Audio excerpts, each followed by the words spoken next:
এখন আরেকটা বিষয়, সন্ধি অর্থ মিলন, সমাস অর্থ মিলন। সমাস কিসের মিলন আর সন্ধি কিসের মিলন, এই দুটো নিয়ে আমাদের একটু কনফিউশনের ব্যাপার থাকে। সন্ধি এই জিনিসটা মাথায় রাখবে, সন্ধি কিসের মিলন, ধ্বনির মিলন, ঠিক আছে, সন্ধি হলো ধ্বনির মিলন। আর এই যে সমাস, সমাস হলো পদের মিলন। আসসালামু আলাইকুম প্রিয় শিক্ষার্থীরা, আশা করি তোমরা সবাই ভালো আছো। আজকে আমাদের আলোচনার বিষয়বস্তু সন্ধি। এই সন্ধি টপিকটা যতটা ইম্পর্টেন্ট, তার থেকে বড় বিষয় হলো আমাদের কাছে মনে হয় তার থেকেও বেশি কঠিন। এই টপিকটা কিন্তু খুবই গুরুত্বপূর্ণ একটি টপিক বাংলা ব্যাকরণের। অর্থাৎ তোমরা যদি খেয়াল করো, যারা ইউনিভার্সিটি অ্যাডমিশন টেস্ট দেবা, তোমাদের জন্য এই টপিকটা পড়া ফরজ এক প্রকার। অর্থাৎ এই টপিকটা থেকে প্রতি বছরই প্রশ্ন আসে, শুধু ইউনিভার্সিটি অ্যাডমিশন টেস্ট না, এটা থেকে প্রতি বছর বিভিন্ন প্রতিযোগিতামূলক চাকরির পরীক্ষা বলো, অন্যান্য সেক্টর, সব সেক্টরই এই টপিকটা থেকে বাংলা ব্যাকরণ থেকে প্রশ্ন আসলে তবে বুঝতে হবে যে সন্ধি থেকে একটা প্রশ্ন দিবে। তাহলে আমরা সেই সন্ধি নিয়ে আজকে আলোচনা করব। তবে আলোচনার শুরুতেই আমি, যারা আমার ক্লাসটি দেখতেছেন, আমি আপনাদের প্রতি রিকোয়েস্ট থাকবে, ইউটিউব চ্যানেল আমার অ্যাডমিশন ক্লাসরুম লিখে সার্চ দিলে পেয়ে যাবেন। আমি তারপর আমার এই ভিডিওর কমেন্ট বক্সে আমি লিঙ্কটা দিয়ে দেবো, একটু কাইন্ডলি সাবস্ক্রাইব করে রাখবেন। আমি এই চ্যানেলের মাধ্যমে এবং পেজের মাধ্যমে ইউনিভার্সিটি অ্যাডমিশন সহ যে বিভিন্ন একাডেমিক পড়াশোনার বিভিন্ন গাইডলাইন, তারপর বিভিন্ন ক্লাস ইংরেজির উপরে, ইংরেজি ফ্রি হ্যান্ডরাইটিংয়ের উপরে আমি এই চ্যানেলের মাধ্যমে আমি আপনাদের কাছে পৌঁছে দেব।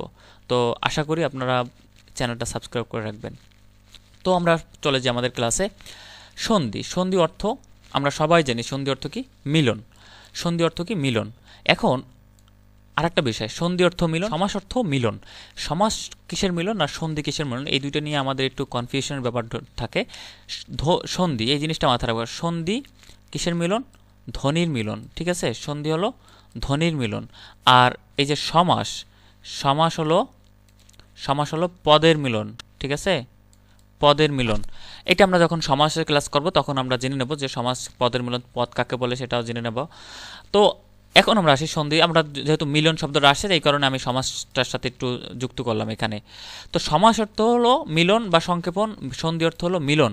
তা সন্ধি হলো কিসের মিলন, ধ্বনির মিলন। আর সমাস হলো পদের মিলন বা শব্দের মিলন, পদের মিলন বলাটাই শ্রেয়। তাহলে দেখো, আমরা জানি কি যে পরীক্ষায় তাহলে আসার কথা কি ছিল, যে বিদ্যা যোগ আলয়, এইটা পরীক্ষায় কোশ্চেন দেওয়া উচিত ছিল, এবং আমরা এটার কি করব, মিলন মানে মিলাবো, মানে একসাথে করব, ঠিক আছে। মিলন মানে কি, একসাথীকরণ বা আলাদাকরণ থেকে আমরা ওটারে মানে সংক্ষেপ করে নেব, মানে একসাথে যুক্ত করে নেব। এটাই তো হওয়ার কথা ছিল, রাইট। পরীক্ষায় এরকম আসা উচিত ছিল না যে বিদ্যা যোগ আলয়, আমরা কি লিখবো, বিদ্যালয়, রাইট, এরকম আসা উচিত ছিল না। কিন্তু দুঃখের বিষয় হলো এইটা যে পরীক্ষায় স্যাররা আমাদের এইভাবে দিবে না যে বিদ্যা যোগ আলয় এটার সন্ধি করো। তারা আসলে কি মিলন জিনিসটা, দেখো সন্ধি অর্থ মিলন, বাট তারা মিলন চায় না, তারা চায় কি, বিচ্ছেদ। কি চায়, তারা চায় বিচ্ছেদ। সন্ধি অর্থ মিলন, বাট স্যাররা চায় কি, বিচ্ছেদ চায়। এখন এই বিচ্ছেদ যখন আমরা করতে যাই তখনই আমাদের সমস্যা। সন্ধির যে অর্থ মিলন, এবং মিলন আমরা যদি পরীক্ষা আসে মিলন আমরা সবাই সন্ধির, তখন আমাদের সমস্যা হয় না। আমরা প্রশ্ন দেখলে বা ওই যে এই দেখো বিদ্যা যোগ আলয়, এটা দ্বারা যে বিদ্যালয় হবে, যে নিয়ম নাও জানে সেও কিন্তু এই বিদ্যালয় লিখতে পারবে। কিন্তু বিদ্যালয় যখন তুমি বিচ্ছেদ করতে যাবে তখন তো তুমি মুখস্থ করে নিয়ে যাবে না, তখন তোমার রুলস জানতে হবে, নিয়ম জানতে হবে। এই হলো বিষয়। তাহলে সন্ধি অর্থ মিলন হইলেও আমরা স্যাররা প্রশ্ন করবে এই সন্ধিকে বিচ্ছেদ করার জন্য, আলাদা করার জন্য, ঠিক আছে। এখন তুমি চাইলে তোমার মতো করে তুমি আলাদা করে দেবা, হবে না, অবশ্যই কিছু নিয়ম ফলো করতে হবে। এখন দেখো এই যে লিখে দিলাম যে কিন্তু পরীক্ষায় মিলন আসে না, আসে কি, বিচ্ছেদ, তাই আমাদের বিচ্ছেদ করা শিখতে হবে। এখন আসি আমাদের মূল আলোচনায়। সন্ধি মূলত আমরা 4 ভাগে আমরা ভাগ করে নিয়েছি, বিসর্গ সন্ধি, ব্যঞ্জন সন্ধি, স্বরসন্ধি, আর হলো নিপাতনের সিদ্ধ সন্ধি। এই নিপাতনের সিদ্ধ সন্ধি হলো এর কোনো রুলস নিয়ম মানে না, এর মুখস্থ রাখতে হবে। কয়েকটা আছে, এগুলো আমি টেকনিক শিখাই দেবো যে কীভাবে মুখস্থ রাখবেন আপনারা। সেই টেকনিক অনুযায়ী পড়লে আশা করি নিপাতনের সিদ্ধ সন্ধি নিয়ে আর কোনো সমস্যা হবে না। তার প্রথমেই আমি কেন বিসর্গ সন্ধি রাখছি সে বিষয়ে আমরা আলোচনা করার শুরুতেই বলে নিই। বিসর্গ সন্ধি খুবই একটা সহজ, অন্যান্য যে দুইটা সন্ধি আছে এর তুলনায় খুবই সহজ, আর এইটার জন্য এই দুইটা নির্ভর করতে হয় না, আশা করি বুঝতে পারছেন। আরেকটা বিষয় হলো, আমরা যে সন্ধি এখানে বেসিকের আলোচনা না আর বা খুব অ্যাডভান্সও না, তবে একটা বিষয় মাথায় রাখি, এই যে সন্ধির ক্লাসটা করলে এইটুকু বুঝতে, মানে আমি ইনশিওর করতে পারবো যে বিসর্গ সন্ধি নিয়ে, আজকে যেহেতু বিসর্গ সন্ধি নিয়ে কথা হচ্ছে, বিসর্গ সন্ধি নিয়ে আর কোনো ক্লাস করতে হবে না আপনাদের, জাস্ট ক্লাসটা শেষ পর্যন্ত দেখেন। বিসর্গ সন্ধি, এটার আমরা যদি একটু সংজ্ঞাটা জানি, পূর্বপদের বিসর্গের সঙ্গে পরপদের ব্যঞ্জনধ্বনি ও স্বরধ্বনির সন্ধি কি বলা হয়, বিসর্গ সন্ধি। এখন তোমার পরীক্ষায় কিন্তু বিসর্গ সন্ধি কাকে বলে আসবে না, জাস্ট আমি এটা জানার জন্য বলে দিলাম তোমাদেরকে যে পূর্বপদের বিসর্গের সঙ্গে পরপদের ব্যঞ্জনধ্বনি ও স্বরধ্বনির সন্ধি কি, শুধু ব্যঞ্জনধ্বনি না বা শুধু স্বরধ্বনি না, মানে দুইটাই, স্বরধ্বনি ব্যঞ্জনধ্বনি দুইটার সঙ্গে যখন সন্ধি কি মানে পূর্বপদের বিসর্গর সাথে যখন স্বরধ্বনি বা ব্যঞ্জনধ্বনির সন্ধি হয় তখনই সেটাকে আমরা কি বলবো বিসর্গ সন্ধি বলবো। এখন আসি বিসর্গ সন্ধির রুল, একটা মাত্র রুল বিসর্গ সন্ধির, এই যে রুলটা বললাম এই হলো রুলটা, তিন সরাও মানে তিন, এই যে তিন সরাও, এই হলো রুলস। এখন বলতে পারো ভাই এটা আবার কেমন রুলস, বিষয়টা মাথায় রাখার চেষ্টা করো। আমি বলছি কি তিন সরাও, ধরো আমাদের মাঝে তিনজন শিক্ষার্থী এক্স ওয়াই জেড, ঠিক আছে, তিনজন শিক্ষার্থীর নাম বললাম কি এক্স ওয়াই জেড। এখন এই যে জেড ও প্রতি বছরই ফার্স্ট হয়, প্রতি বছরই কি সে ফার্স্ট হয়, কিন্তু এবছর সে কী করছে, এবছর সে ফার্স্ট হতে পারে নাই, এবছর সে 3 নম্বরে চলে গেছে। এখন সে রাগ করে বলতেছে ওই 3 নম্বর রোল তার পছন্দ না, 3 নম্বর রোল কি তার পছন্দ না, তিনি বলছে যে আমার কাছ থেকে 3 সরাও, তিনি এই 3টাকে পছন্দ করতেছে না। তখন কি বলছে এক্স বা জেড, যেটাই বলি যে জেড যেহেতু ফার্স্ট হয়েছে প্রতি বছর, যেহেতু এবছর ফার্স্ট হতে পারেনি, সে বলছে 3 সরাও। তাহলে এইটা তোমাদের জাস্ট টেকনিক্যালি বা তোমরা যেভাবে খুশি তোমাদের মনে রাখার দরকার, শুধু এইটুকু মাথায় রাখবে 3 সরাও, বিসর্গ সন্ধি মানে হলো 3 সরাও। এখন এই সরাও মানেটা কি আমি বললাম, এই 3 মানে কিছু না, 3টার মানে বিষয়টা বললাম, 3 যেহেতু পছন্দ করো না 3 সরাও একটা জাস্ট বললাম এখানে। কেউ যদি তুমি মনে করো 4 পছন্দ না করো তাহলে এখানে 4 বলতে পারো, কেউ যদি 5 পছন্দ না করো তাহলে 5 মনে করতে পারো, ঠিক আছে, সেটা তোমাদের বিষয়। বাট একটা জিনিস মাথায় রাখবা, শুধু তোমাদের আমি যে নিয়মটা বা টেকনিকটার জন্য আমি 3 ইউজ করছি, আরেকটা বিষয় 3 ইউজ করছি, আরেকটা বিষয় 3টা বর্ণ এখানে আছে, দেখো স র ও, এই যে 3টা বর্ণ আছে, এই 3টা বর্ণের জন্য আমি 3 ইউজ করছি, অর্থাৎ এটা দেখো খেয়াল রাখতে পারবো যে 3টা বর্ণ মনে রাখতে হবে। এখন দেখো এই যে সরাও, এই সরাও থেকে স নিলাম, র আকারে, রা থেকে র নিলাম, আর ও থেকে ও নিলাম।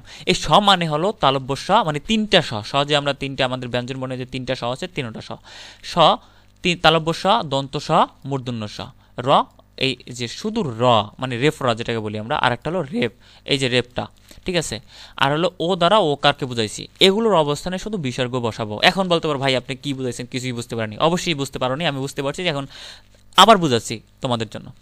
কি বলছি, তোমাদের জাস্ট এইটা মুখস্থ রাখো, পরে আমরা উদাহরণে দেখাই দেবো কিভাবে কি সরাবা। বলছে কি 3 সরাও, 3 সরাও মানে হলো এই যে স আছে, এই তাল দন্ত স দ্বারা মানে 3টা সই বুঝাচ্ছি আমি, 3টা স, এই স যদি থাকে কোনো জায়গায় তাহলে এটা সরাই আমরা কি দেবো বিসর্গ বসাই দেবো। এই র থাকলে বা রেপ থাকলে আমরা কি বসাই দেবো, এগুলোর পরিবর্তে বিসর্গ বসাই দেবো। ও থাকলে মানে ও দ্বারা ও কারকে বোঝাচ্ছে, ও দ্বারা কি বোঝাচ্ছে, ও কারকে বোঝাচ্ছে, ও কার উঠাই দিয়ে কি বসাবো বিসর্গ বসাবো। এখন আসি আমরা এক্সাম্পলটা দেখো, বিসর্গ সন্ধির কিছু উদাহরণ দেখো। নিশ্চয় পরীক্ষায় আসবে যে নিশ্চয়ের বিসর্গ সন্ধি করো, বিচ্ছেদ করো, মানে বলবেও না যে এটার বিসর্গ সন্ধি করো, দুঃখিত, বলবে যে এটার সন্ধি বিচ্ছেদ করো, নিশ্চয় শব্দটা দিয়ে বলবে এটার সন্ধি বিচ্ছেদ করো। এখন তুমি একটু খেয়াল করো আমরা কি বলছিলাম, এখানে আর একটা বিষয় বলি যে বিসর্গ সন্ধি সব সময় মানে এই জায়গায় খেয়াল করো, বিসর্গ সন্ধি 99 যুক্ত ব্যঞ্জন থেকে বিসর্গ সন্ধি বিচ্ছেদ করতে বলে।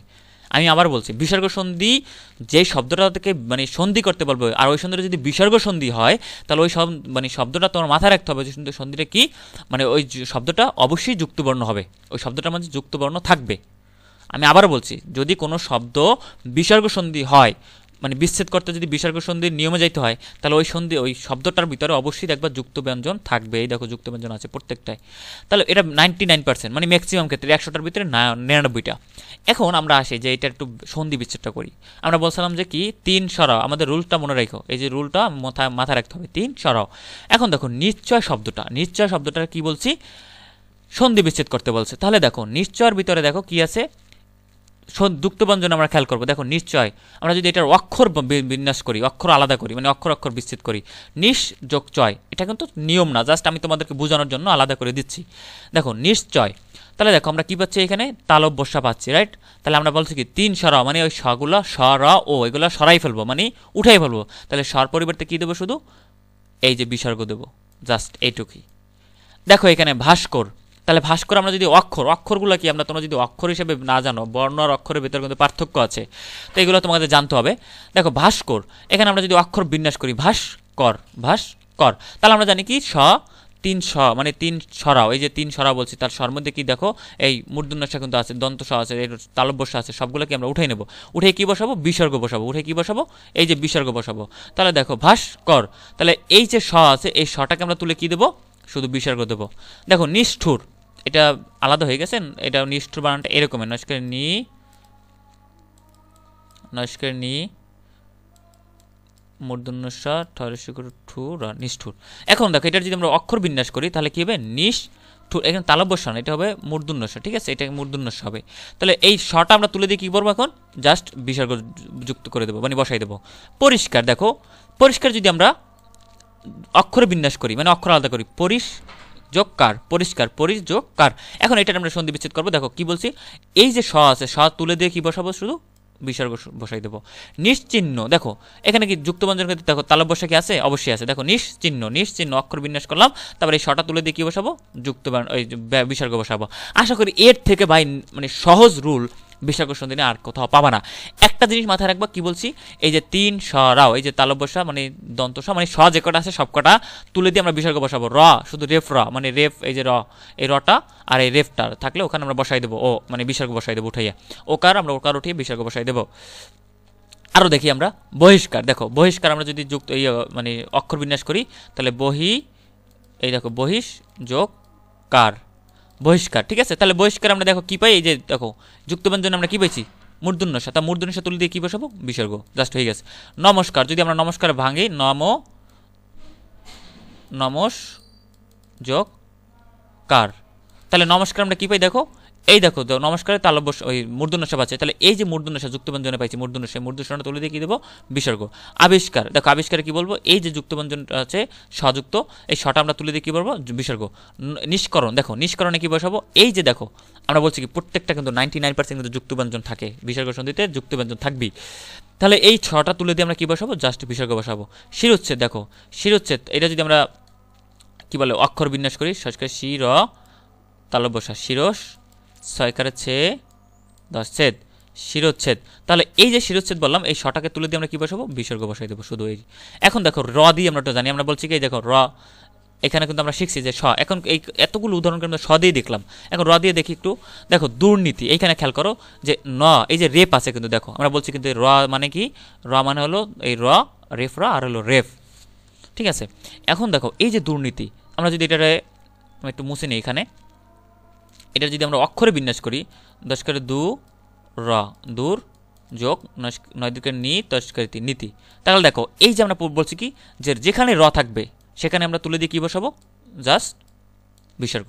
তাহলে দূর 10 করে 2 বিসর্গ যোগ নীতি। আমরা যদি দূর অবস্থা, দেখো এখানে দেখো দূর অবস্থা কি আছে, র আছে।